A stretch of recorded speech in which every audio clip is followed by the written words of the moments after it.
Phillies drop game 2. And yes, I think it's a wasted opportunity. I'm not content coming back 1-1 to Philadelphia. We're going to talk about that. Doc Rivers, that leash has got to be short. I haven't talked Sixers game 1 yet. We're going to talk Sixers game 1, Sixers game 2.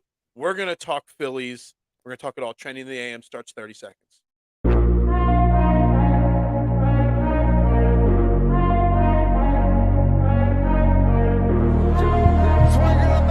Holding gets around in front.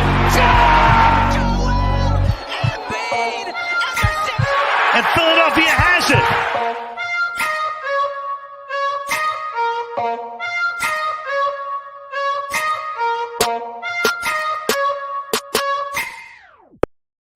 And a very good morning, everybody. Welcome to Trending in the AM right here on DSM Media Live. Facebook, Twitter, Twitch, YouTube.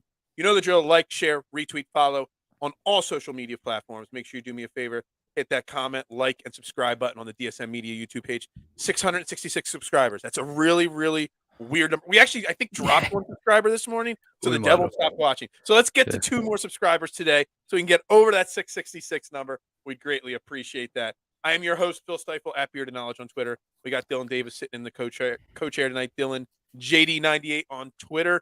Good morning, Dylan. Thanks for filling in for me yesterday morning there with Jason. No problem, Phil. Who else are you going to call? Come on, man. Yeah. Who are you going to call? Dylan Davis.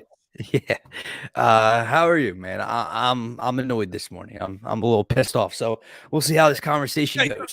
It's funny. Jason, I think it was on Monday's show. It was like, oh man, it's been so great. We've been so positive on this show for so long. Yeah. I hate to break it to you, Dylan. We're going to bring the Negadelphia and the negativity to the show this morning. I am not content coming back 1-1. And let me explain. If you would have told me before the series started, we would split in San Diego, I'd be like, all right, that's great. But you come out in game 1 as the Phillies, and you win pretty dominant, 2-0. Zach Wheeler pitching was great. And then you come out in game 2 and start with a 4-0 lead. At that point, what did I talk about the other day when we had the big panel? Expectations change as things happen. My expectations when you go up 4-0 in game 2 with Nola on the NLCS with Nola on the mound, my expectations change from a split to wanting a 2-0 lead coming back. Yeah. I don't want to I see comments here. I'm still rolling with Rob. Of course, I'm not saying fire Rob Thomson in the middle of the NLCS, but what I'm saying is that was a big letdown and a big disappointment. And after you're up 4-0, you cannot be content coming back 1-1 anymore. Am I off base by saying that? So I'm not going to bring too much. I'm going to bring some negativity to you. I'm going to keep it a little bit more positive, and I see the last comment. But I was telling you last series you should have been content with the 1-1. Right. Being content, no, because of how the game changed, right? So it's not the fact that the Phillies are coming back, split 1-1, have home field advantage this weekend in Philadelphia for the rest of the series. The gut punch is the way they lost. I tweeted out last night. The Phillies could exceed every expectation we have and hell, go on and win the freaking World Series. They're still going to lose games along the road. That's not the problem. The gut punch yesterday, the kick in the cojones, was the 4-0 second inning lead with Aaron Nola on the mound with the way he had been pitching. Nola's human. A bad start was bound to come. But in that setting, you really needed him to step up, and he crapped the bed, kind of. And I'll say this. You want to talk about bringing a little bit of negativity to the show? Here it is. I have not liked what Rob Thomson has done this series in either game. Absolutely agree. I tweeted out last night. First off, in game 1, you pull Wheeler. I mean, it worked out, but he pulls Wheeler with, what was it, 71, 72 pitches? 83 pitches in the set. You pull Wheeler so soon. And then last night, you could tell. But you give Nola the leash. Yeah, exactly. And you could tell Aaron Nola didn't have his stuff in the second, third inning. And I'm not saying pull Aaron Nola in the middle of the third inning, but you got to, we've talked about it. That inning got far too out of hand. But it's not just that, Phil. So you're right. You don't give Wheeler the leash when he looks untouchable, but because his velocity dropped. But Nola's getting hit around the ballpark. They're cleaning up on his four-seamer, right? It's not hitting his spot.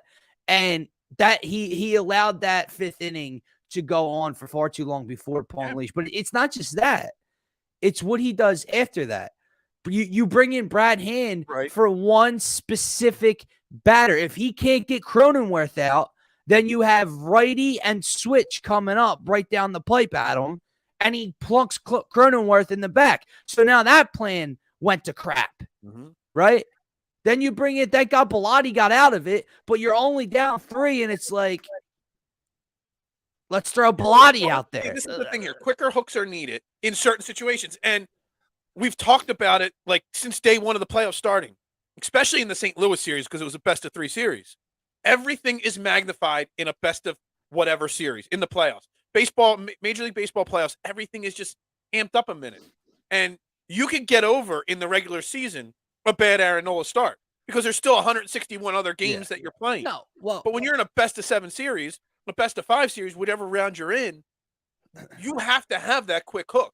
You've got to realize as the manager, you've got to think through with the Brad Hand situation. Brad Hand might not have been the best person to put in. Maybe you start that inning with Bilotti, or you start with Bilotti there. Because, again, you go lefty, then righty. You don't want Brad Hand.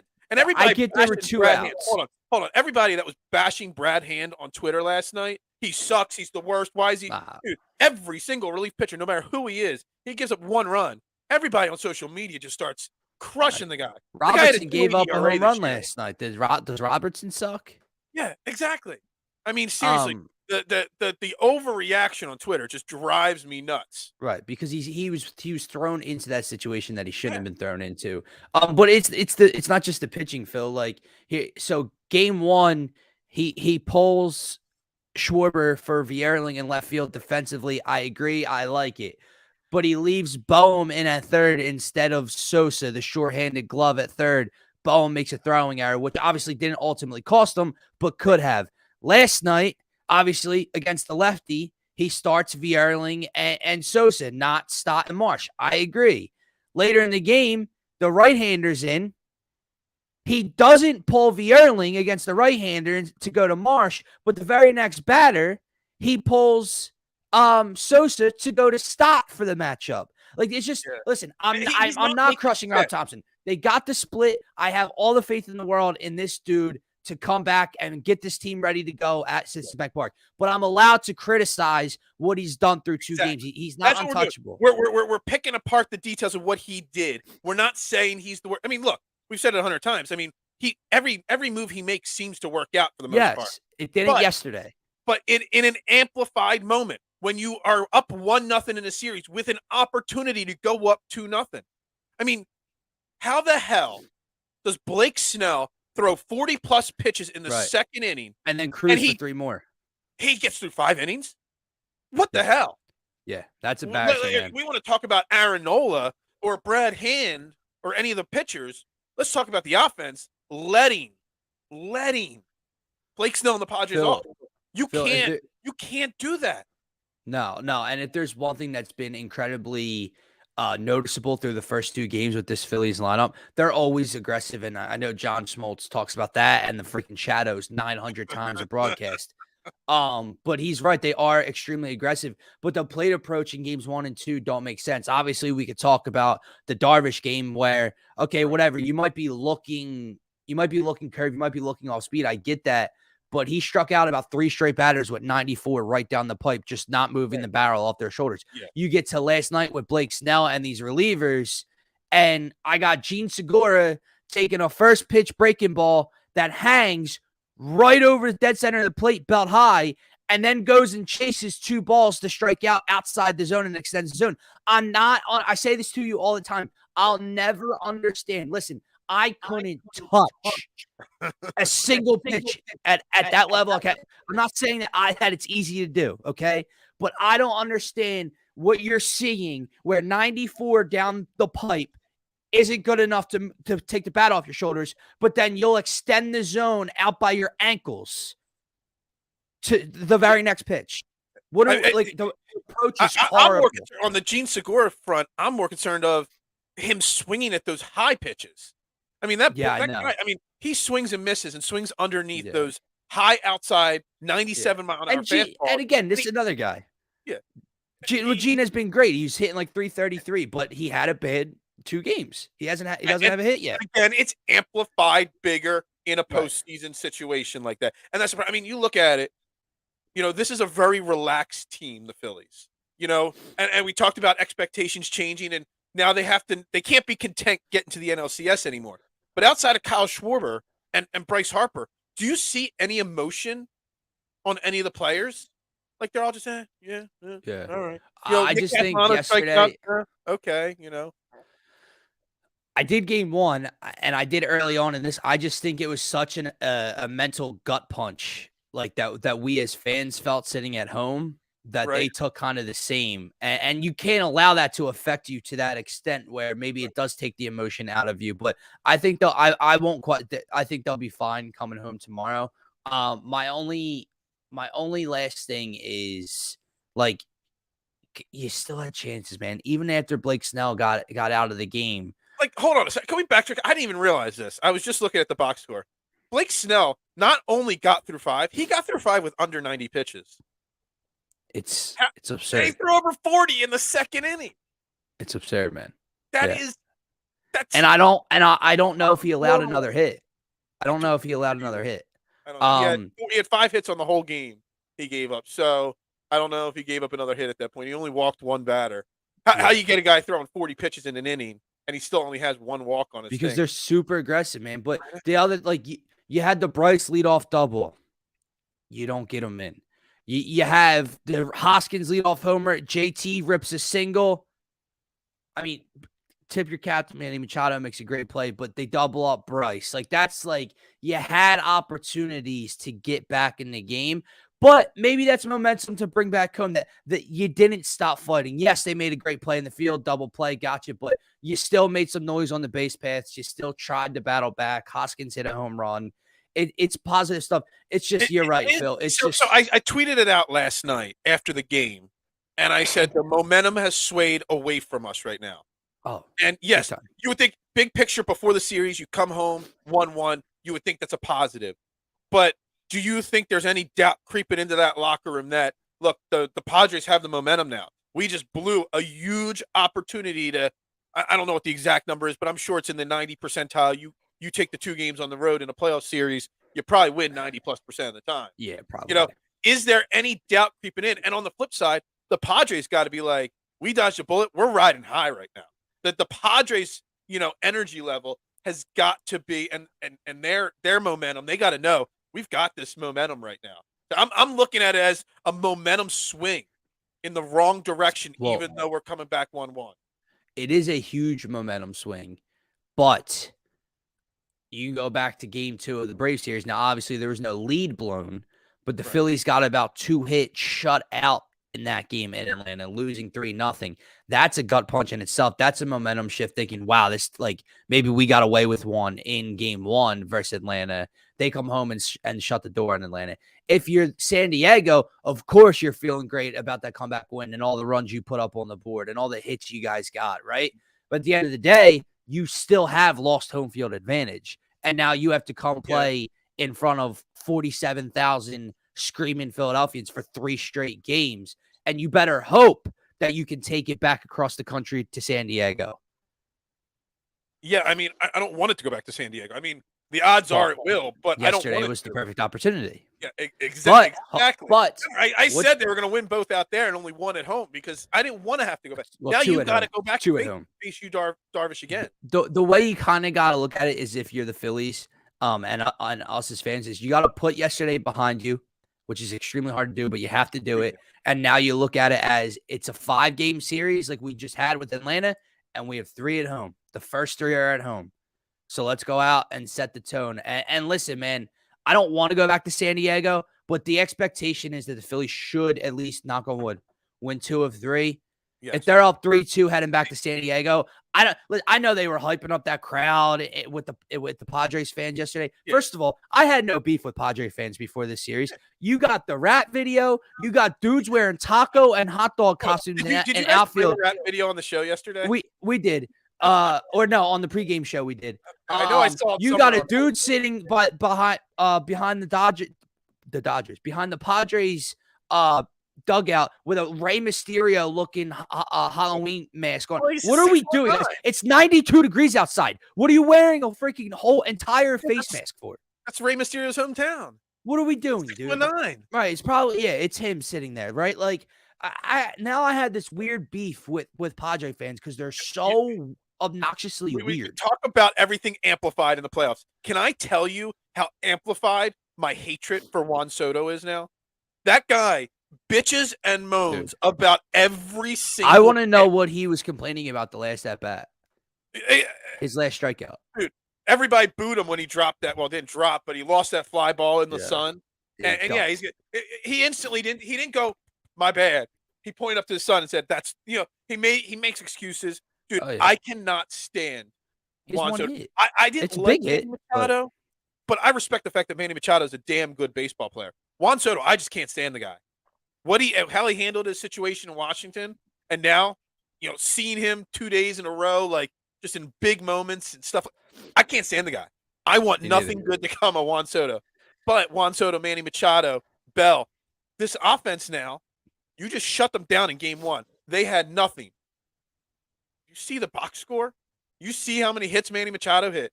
Juan Soto, huge hit there. Huge home run. Bell, 3 hits last night. They've got some confidence in their swing now.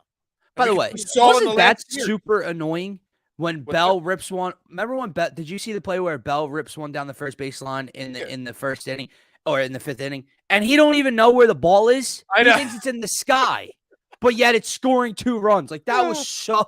Everything about the collapse yesterday was so frustrating, man. Like they got confidence now. They know they can hit. They hit one of our best guys around yesterday. Now you probably got Ranger Suarez going, and now again everything amplified. You're going to have a Noah Syndergaard game. Now you have to worry about getting a Ranger Suarez win or a Noah Syndergaard win, or we're in trouble. We're in real trouble. These guys are shred of confidence. The only shred of confidence I can give you is that yes, we know how talented this Padres lineup is from top to bottom, and we know what Soto and Machado bring back to back, and that's more firepower than the Braves had. But the Braves have a top 5 lineup in all the major leagues as well, and the Phillies pitching staff was able to limit and shut down them. We were able to shut down Nolan Arenado and Paul Goldschmidt, 2 MVP candidates, right, in St. Louis in their home stadium. So while it's scary, it's damn possible to get good outings against this Padres team. But what did I say to you on trending on Tuesday show?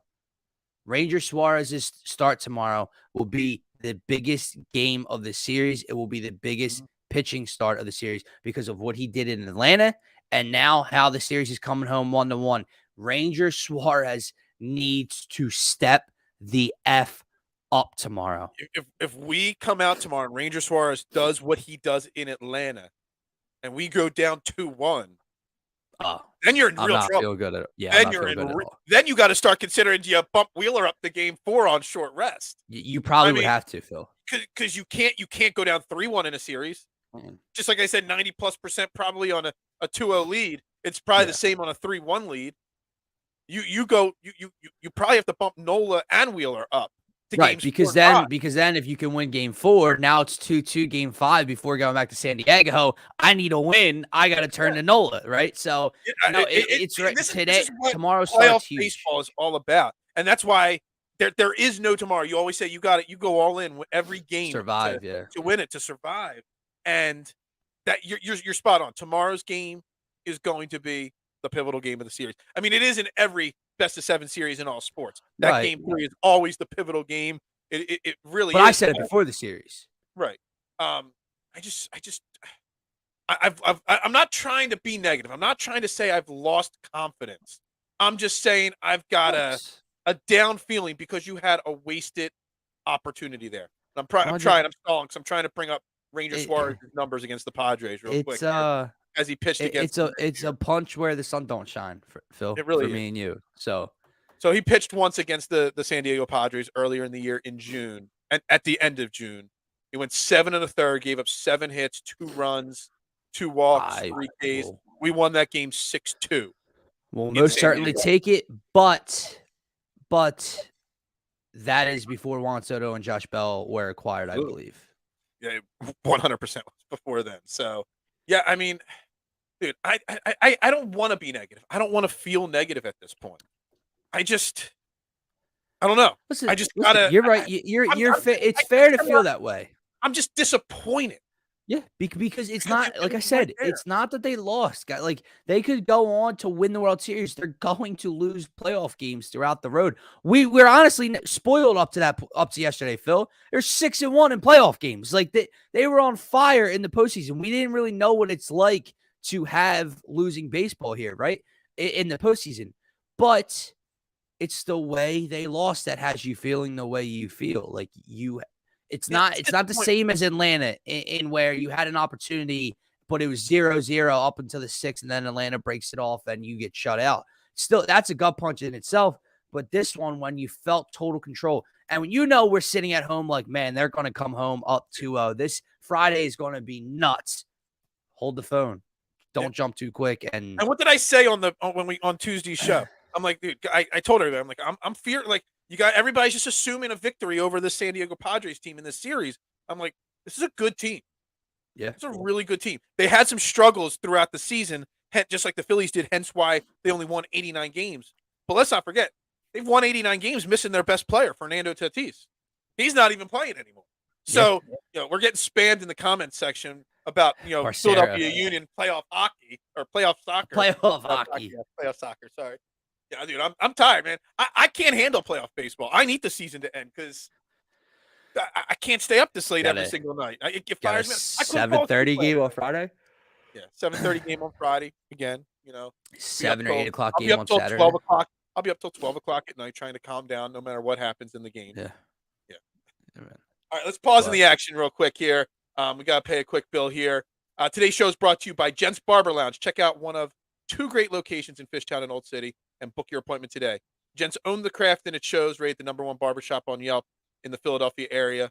Multiple award-winning barbers and being able to handle any cut, any style, adult or kid.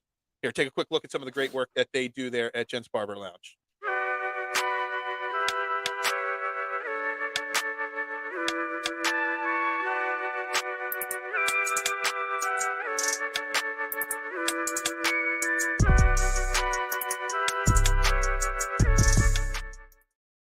And we're back here trending in the AM on DSM Media. Again, make sure you hit the like button, the subscribe button on YouTube. Follow us on all social media platforms.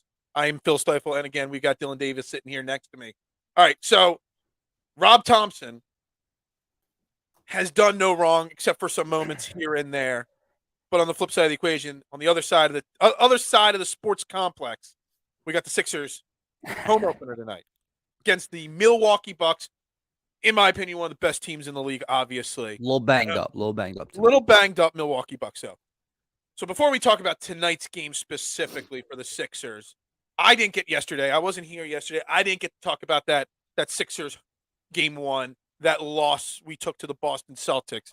And I want to start this second half of the show talking Mr. Glenn Doc Rivers, our coach. And I didn't have time before the show. I wanted to do the math, the percentage-wise. But I ballparked in it. The Joe Girardi situation. I said before the season we shouldn't have brought him in.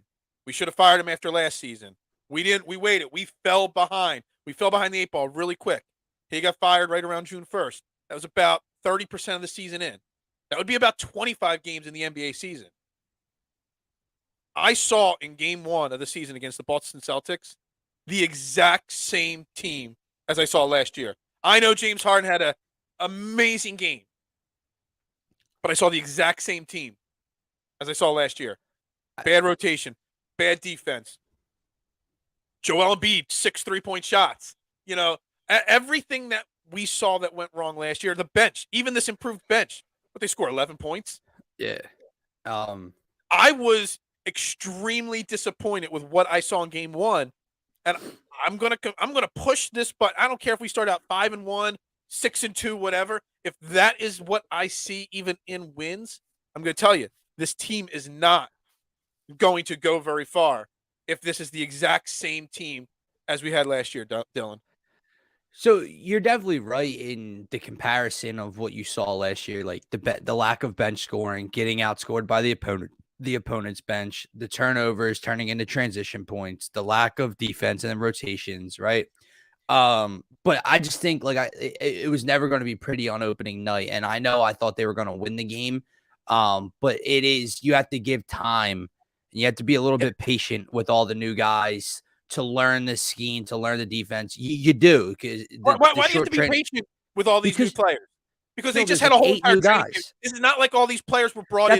That's a lot different, though. You want to give patience to James Harden last year into this year because he came in late in the season and he wasn't healthy.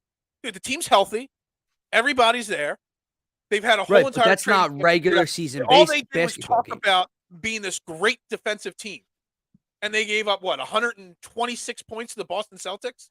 Come on, that's not going to be a great defensive team if you're giving up 126 points. I get it. No, I get it. But I think that stuff will get cleaned up. The defensive miscues will get cleaned up. My eyes go to, again, I'm not worried about the Sixers whatsoever. But like in terms of blaming the game, yes, the bench blaming the game. The bench scoring was obviously a big issue. And the big fella, like the numbers were there. He shot 50% from the field. Did not look like himself. I talked about this thing. I mean, I talked about this with Jason. Let me get your thoughts on this, Phil. And I see Scotty. Scotty, let me know your thoughts on this. So, the 6-pointers are too much. Like the 1 for 6, bad enough. He should not be taking 6. Joel Embiid should be taking 3, maybe 4 if he's hitting early from 3 throughout an entire game. My thing is, the turnovers with him. So he led the team with 6 turnovers, and it wasn't the passing out of a double team, picking up his dribble like in the post by the boundary and getting stripped or whatever. Brother, you are 7'2". I like you. I get it. I know you can. I know you got some handles at 7'2". I know you could break down guys in isolation. I like it one-on-one in isolation. You putting the ball on the floor. I don't need to see my 7'2" center, no matter how athletic or great he is, putting the basketball on the floor in the lane with 2 or 3 Boston Celtic defenders collapsing around him. Phil, that's how every turnover from him happened the other night. And it all led to points the other way. Or you had the first one where he tries to take the break. It wasn't a 2-on-1 fast break. He tried to dribble straight into 3 Boston Celtics defenders and the ball goes the other way for a basket.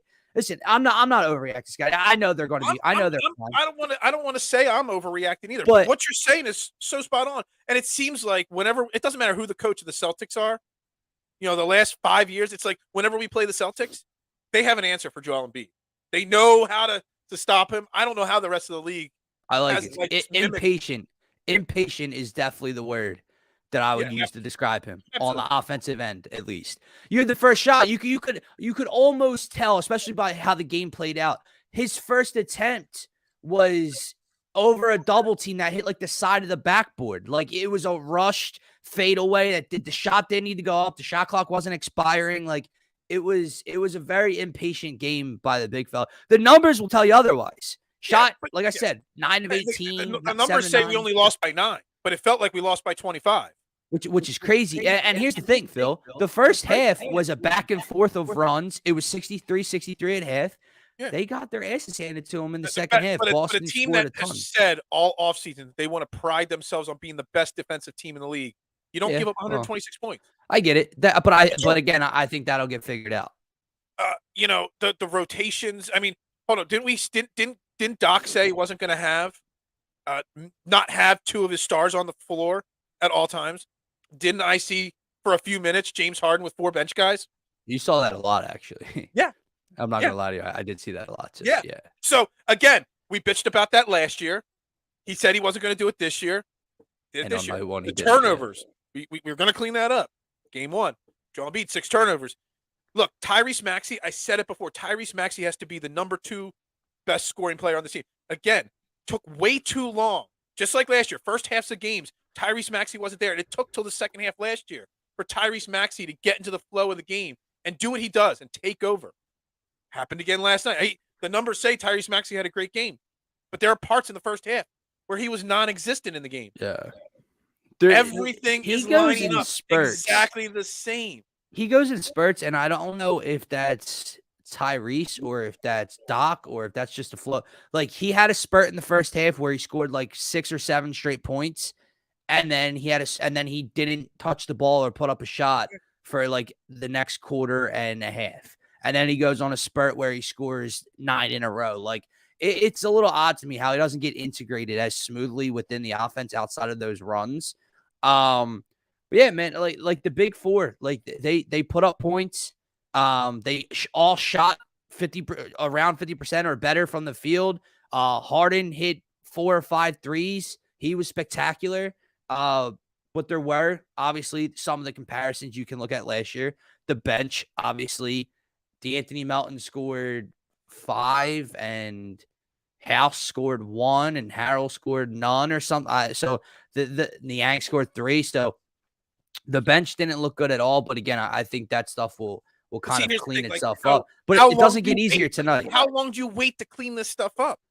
If you give Glenn Rivers, the first week, I think, is going to be a little up and down. Glenn Rivers 10, 15 games, and it's not cleaned up by then. The problem in the NBA is how it's much, not a 162-game season. But how much is on Glenn Rivers for Tuesday night and instead of on Joel Embiid for the 6 turnovers and the 6 3-point attempts? That's fine. But the 6 3-point attempts is on both of them. That's on Glenn Rivers. Yeah. Glenn Rivers got to tell him, you stay down there, or else. I just think at the NBA level, it's so these guys they kind of do what they want. And 100%. Mellon offensively has struggled in the preseason and in game 1, but I think he'll be fine. I don't want another Joe Girardi situation. Like the fact that Rob Thomson was able to pull the Phillies out of that 21-29 start and get us to 87 wins is miraculous. In basketball, if we start out 10-15, 10-17, that would be about a similar situation. Yeah. I just don't think you have any chance of getting You're not going to get back to you're not going to make the top 4. You're not going to have a home playoff series if you start that low. Yeah, I just don't think they're going to start that way at all. Have you looked at their schedule? I mean, they've got tough games on their schedule. I know they got Milwaukee. No Milwaukee tonight. No, I mean, there's a very easy chance that we start 0-2 tonight. I mean, it's going to be the home opener. The crowd's going to be loud. You probably have a Phillies or an Eagles, ringing the bell if they're doing that. But then after tonight, you've got 2 games against Toronto coming up. You got Chicago. So you got 3 road games pretty early in the season that are going to be really tough. There's a scenario where they do not start. Well, I think that you're going to find a lot out about this team's character and who they are over this stretch then. But how long do you wait? I'm not trying to be negative. I'm going to be patient. But I said it last year that they should have fired Doc Rivers mid-season last year. I think I said it before last season. I didn't want him here. I said it this offseason. We're lucky. I don't know if Sam Cassell is going to be a good head coach one day or not. But all the signs point to him being a good head coach probably somewhere down the line. I don't want to fall behind like the Phillies did. And I don't want to have to say much less time. And there's much less time and much stiffer competition in the Eastern Conference than there was for the Phillies because the Phillies had that wild card to fall back on. Like obviously their division was very tough. They were the 3 seed, but they ended up having a wild card to fall back on. The Sixers, you got seeds, man. You got seeds, and with a deep Eastern Conference like it is, you're right. You can't fall behind. I really have no fear that they do fall behind, though. I know they have a tough schedule. I'm looking at even after the Toronto, Chicago. I don't sweat Toronto, man. I don't sweat Chicago. You got Utah, Milwaukee, Minnesota, Brooklyn. These are all games before Thanksgiving. Utah sucks now, but even though they won last night, but yeah, no, I agree with Scotty. I think at some point the players got like that defensive scheme. Like don't get like. Here's the thing, Phil. Yes, Doc is the voice. Doc's picking who goes in, who's not. But those coaches who you're like Sam Cassell and Burke and all those guys, they're at the facility implementing in training camp that defensive scheme with them. The players just didn't execute. You know what I mean? So it's not like Doc was just like calling X, Y, and Z like a defensive coordinator and he was getting toasted. It's the scheme, the rotations were bad and late on defense. Phil, they had 18 points off of turnovers. Boston did. Yeah. And you're right. It is a trend from what we were accustomed to last year. Like, but the players, it's in all sports. The players can only, or the coaches can only have success if the players, do what they're told to do. But when you have trends, from year on, like we've been talking about the same exact problems for years now. How long has Glenn been the coach of the Sixers? This is third year, fourth year. I mean, give me it's a the week. same thing. Give me till this time next Thursday. I'll come back on here and we'll discuss what has transpired over this week. All right, that's fine. And if the Sixers are around 500 or worse, let's say, I hear you.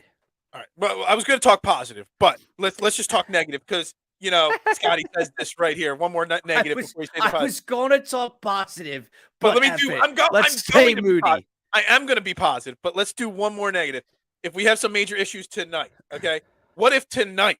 Let's not wait till next Thursday. What if tonight the same exact thing that happened on Tuesday night happens? Turnovers, bad defense. We get run out of the building on our home opener against the Milwaukee Bucks. Oh, they deserve to get booed. But will you be questioning Doc tomorrow if they get run out of the building tonight? It depends how they get run out of the building. Like again, and I know that sounds silly because it's up to the head coach to have them ready. The exact same script plays out tonight as it did on Tuesday. No. If Joel Embiid is 1 for 7 from 3 and has 5, 6, 7 turnovers that translate to 20 points for Milwaukee, and the bench scores 10 points, I really don't know what else to do. Like the guys at some point have to step up. Now, if we're questioning how the energy when they start the game, if we're questioning Doc's rotations off the bench, if we're questioning lineups, like I agree with you. I saw the James Harden. It was James Harden, Montrezl Harrell, DeAnthony Melton, Daniel House, and like George Niang on the floor for like a 4-minute stretch. See that. We've heard for like so I agree with you there. Like and here it is, still happening. Yeah, none of that. All right, Doc, because you do have 4 guys that need 2 of them can at least be on the floor at the same time. But yeah, no, I think last night, and if it's this or Tuesday night, and if it's the same way tonight against Milwaukee, it's on the players. But again, it is up to the head coach at some point when things go sour, especially if they start 0-2, then all my attention will be on Doc to get them to bounce. Just like we talk about with Rob Thomson, right? Phillies just had a kick in the nads, right? He needs to have them ready to go tomorrow night. If the Sixers go down 0-2, I don't think they will. I think they win tonight. Doc has to have them ready to go this weekend. Well, one final. Let me get to that one positive from the other night, and that's one Mr. James Harden. Yeah. James Harden looked damn good last Tuesday night. Did he not? Harden looked like an Did that MVP not look candidate. like a little glimmer, a little glimpse of old James Harden? Can I tell you why too? Why is it wasn't just the 3-point shooting. It wasn't the crazy 3 at the end of the shot clock that fell, right? There's a little burst there. Which was great. There's a little extra burst there that I didn't see last year in the lower half, Phil. Meaning, last year he'd get in the lane and he was too slow to beat guys off the dribble, right? So he had to finish through contact and he wasn't getting calls. There was about 3 examples I could go back to on tape where he gets into the lane and he's quick enough to get by his primary defender and just finish with no contact at the rim. That burst is huge. The mid-range, he's pulling up off the dribble in the mid-range, finishing those floaters. That's James Harden. Finishing in the paint is James Harden. 12 for 12 from the free throw line. I don't care if they're technicals and flagrants either. That's James Harden. The threes, the step backs, that's all extra. The only thing, the only negative with James Harden is, brother, if you're going to hit him with the shimmy, hit the rim. Hit at least hit the rim. That's all I'll say. That was rough. That was rough, man. People are playing that highlight over and over again. I'm like, dude, stop playing that highlight. He missed the shot. The move means nothing if you don't knock down. He put Smart on his ass. He hit him with the shimmy, and then he didn't even touch rim. By the way, side note, Marcus Smart is the biggest fake tough dude in the entire association. I can't stand him. What you want to respond after the game and said, I could have cracked his head open, but I didn't. Who in the F are you talking to? Look, Let's Marcus slow Smart down. is the guy you absolutely hate in the NBA, but if he was on your team, he's your favorite player. I don't know, Phil. I part of me feel he's dirty, man. Like, listen, he got his arm bent. By the way, your arm's stuck in the cookie jar, bro. Joe's trying to rip the ball away. He's not trying to break your effing arm. Shut up. You fall to the ground.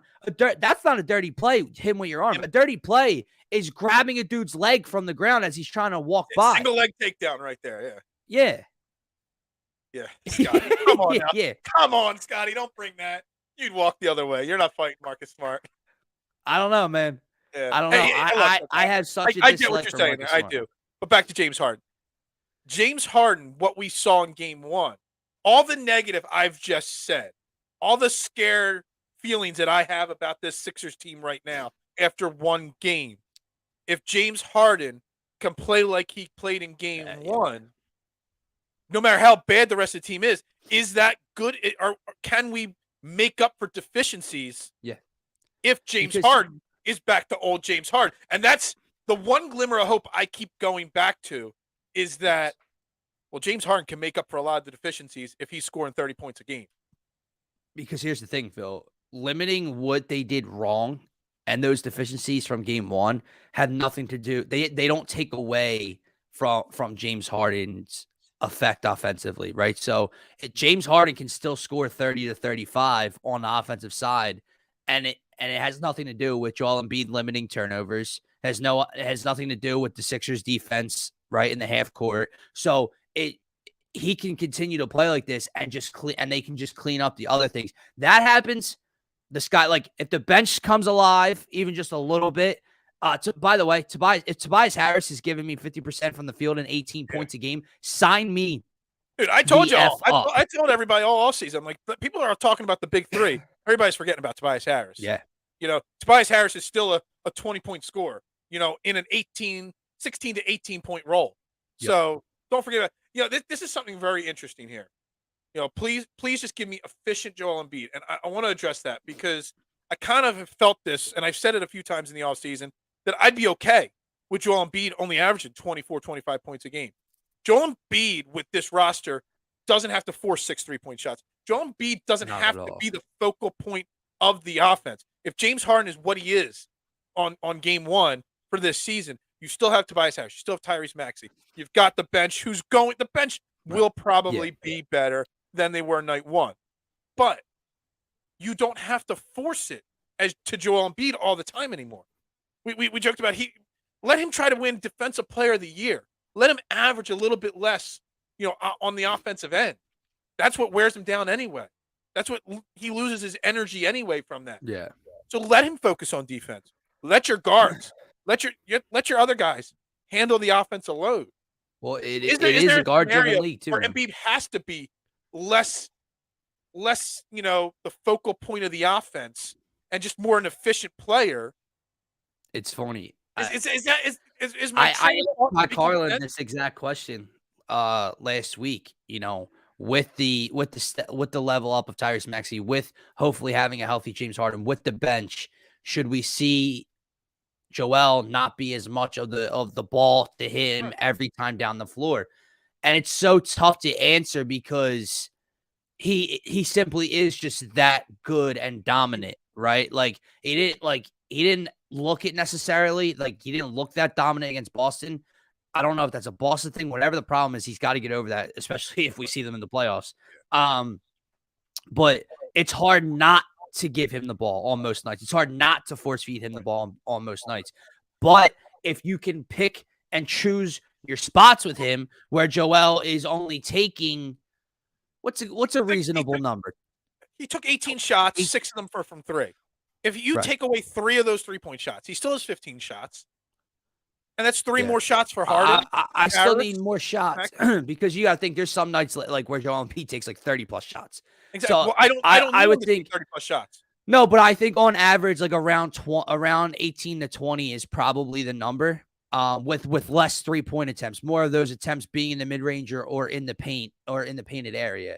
The problem is, like, there's too many times you come down the court and all the guards are standing around the 3-point line, just trying to get Embiid the ball, and then he gets double teamed. Well, I will say that's another thing that there's 3 was a seconds left cause in the last shot year. clock.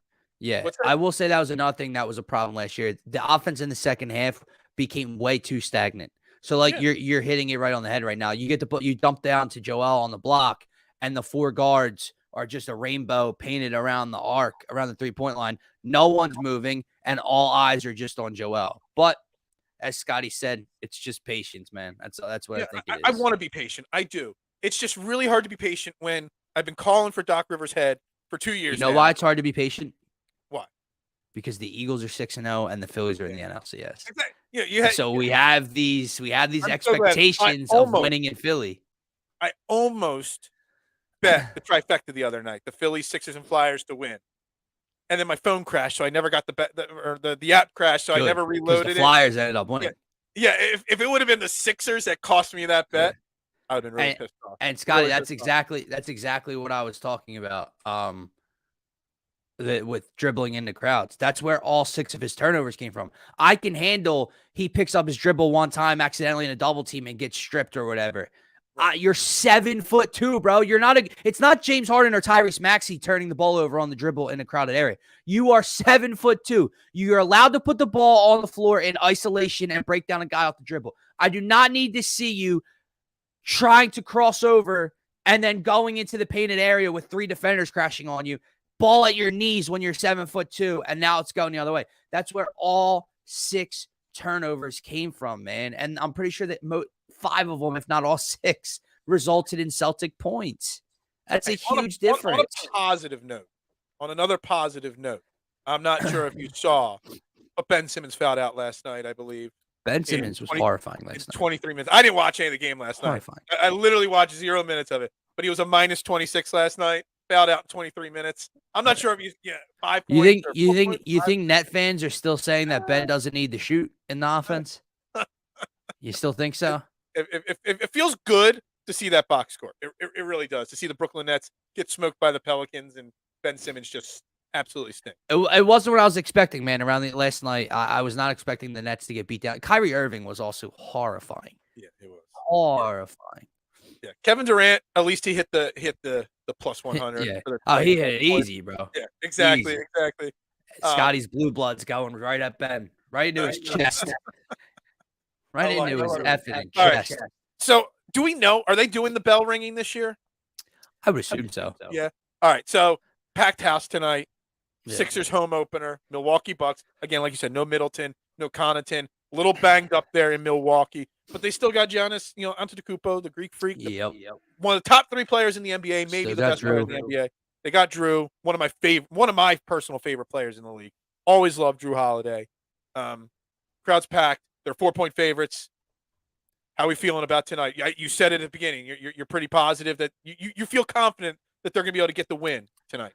So I did see a stat yesterday about the Milwaukee Bucks that when one of their big 3, meaning Holiday, Middleton, and Giannis, are out, they're hindered, and their record shows it, and the numbers show it. So not having Middleton tonight, and then not having Connaughton or Joe Ingles, who they traded for in the offseason tonight, who can beat you from the 3-point line, is pretty big as well. I just think with the crowd losing night, if the Sixers would have beat the Celtics on the road in game 1, I'd have a different feel. It's kind of a trend thing for me. I don't think they start 0-2. I think they're much too talented. I think Joel has a great game. I think Harden duplicates or comes close to duplicating what he did. The bench scores. I think you see a completely different Sixers team tonight. I got a question for you, though. Let's have some fun with the bell ringing. Okay. You got a 6-0 Eagles team on a bye week. You got a Phillies team coming home 1-1 to Citizens Bank Park tomorrow, but they're home right now on an off day. Pick your bell ringer. I know it's so tough, dude. It's got to be between Jalen Hurts and Bryce Harper for me. It's got to be Bryce. It's got to be Bryce because right? It's tomorrow night, man. Like we're walking across the street tomorrow night. If it wasn't a bye week this week, if the Eagles were playing on Sunday, I might lean towards Jalen Hurts, right? Because Jalen Hurts is, I don't know. And it's an Eagles town regardless. If I had to rank the most popular athlete, like our power rankings of Philly athletes at this moment, Jalen Hurts to me probably number 1 in the city. I would still go with Joel. because I think the Sixers fans have kind of bridged the gap into Eagles fans a tiny bit. Right, But I think the gap from our rankings are like if we were doing week to week, because Okay. there's Okay, yeah. just lost their first I game, got you. he would fall to 2 or 3, just this week. I got Big you. grand scheme of things, yes, this is Joel Embiid City right now. But Jalen Hurts at this exact Makes moment sense. is flying a little higher than Joel Embiid, so Yeah, he would flying, be number I 1 like it. this week. But I like it. you got to go Bryce Harper. I mean, It's gotta be a you Philly, saw a yeah. video of him at Xfinity Live after Yeah. clinching and him pumping up the crowd and hanging out there. Can I ask you a question? That's tough. That's tough. Is it Bryce or is it the guy we ribbed into a little bit at the Who? beginning of the show? Philly Rob. They love Philly Rob, bro. They do. They love him. Yeah. Bryce will give you the more, like, he'll ring it and then give you the fist pump, right? He'll give you the rah-rah. But if Philly Rob comes out, that stadium's going nuts. That arena's going nuts. Yeah. I don't know. No. I think you go Bryce Harper. I would still go with Bryce. Yeah, I go Bryce Harper over it. Look, everything you said about tonight's game all makes sense. And I do agree they probably win tonight. I do have a little uneasy feeling just because of what I saw in game 1. I'm not going to go into it and dump my entire bankroll on the Sixers money line or anything like that. No. Just because I'm a little concerned. But we've talked about it a few times in the last week or so about the energy of the crowd, the energy that's going through Philadelphia right now. Everybody riding high right now in this city. I think the energy from that crowd can help clean up some of the problems that we faced in game 1. And they're not. There's no way they can let that home crowd down. Well, they better, or else PJ Tucker and DeAnthony Melton and Montrezl Harrell and Daniel House are going to get a very warm welcoming into what Philadelphia is like. And learn a little bit about this home arena, because if you put out the performance you put out in the second half in Boston, I promise you, whether people want to be patient or not, the Boo Birds will come out if that's the effort you give and you're getting blown out at home in the second half. That absolutely cannot be the case. Absolutely cannot. They can't let that happen. And you know why, too? As much as I love Joel Embiid, like, he's my favorite athlete in the city at the moment, one of my all-time favorites. His personality is incredible. When things are going well and the arena's buzzing, he feeds off of it, right? He's got this going. He's pumping them up, right? He's giving them the DX chop. When things are going sour and the boos come out, Joe's whole facial expression and body language turns bad.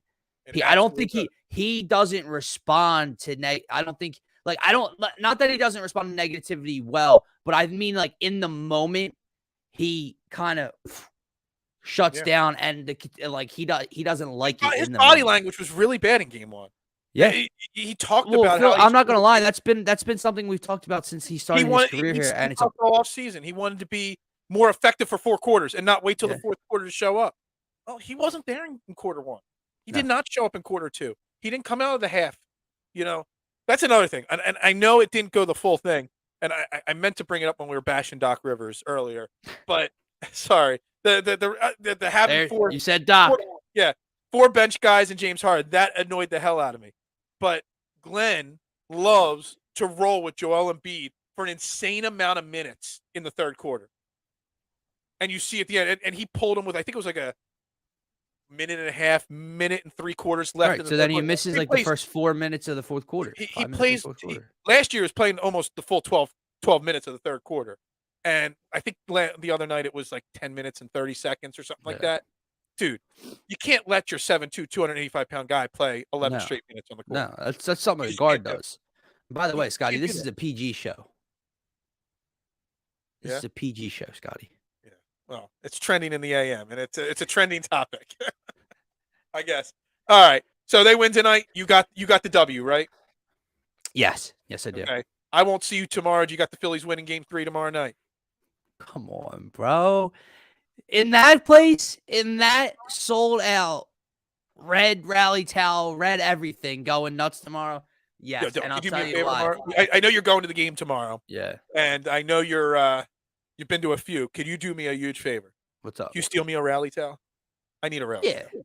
I need an extra rally towel. I need one. I mean, I already got the one from game 1. So if I get another, I got you on that one. I don't think you want my game 1 though. rally towel because I had a bloody nose on my car ride home, and I was driving and I had nothing by me, so I had to use the rally towel. I washed it, but I don't think you'll want that. That's disgusting. Yeah, they were already talking about the bloody pant leg with Yu Darvish. We don't need any blood on anything though. No, the Kurt Schilling sock. Yeah, exactly. Of course, you would expect nothing less of a national announcer like John Smoltz making a comment like that. The announcers have been absolutely atrocious. Dude, can he? I just need one thing, real quick. Sorry. No, go for it. I had to deal with A-Rod in the wild card series. Tell me how they had to stay on top of the ball 800,000 effing times. If he said that phrase one more time, I was going to punch myself in my own face. Now I have to listen to John Smoltz, who I don't think has been that bad. I haven't mind the Fox announcers this series or last series, but my God, if he talks about the effing shadows one more time, I'm going to lose it. And the only thing I didn't like about game 2, where'd my man go?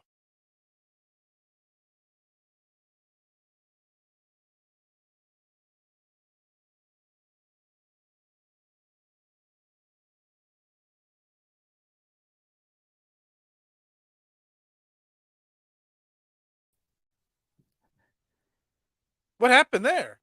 I just got kicked out. So did I. I think something happened with StreamYard there. It had to. On my screen, I just got a StreamYard error there. Like, what the hell happened there? Try again. I was like, yo. Yeah, what the hell happened there? We both got welcome back. Yeah, well, there we go. I'm sitting there. I'm like, what? You're about to say the thing I hated the most, and then you got kicked right out. No, so let me finish. The thing I hated the most, it felt very pro San Diego on the broadcast yesterday. Absolutely. And that annoys me. I don't need to be pro Philly. I don't want it to be pro Philly. Keep it down. It was so pro Padre and the comeback and this lineup and can they get the oh my God. And just it really bothered me. Let me tell you something.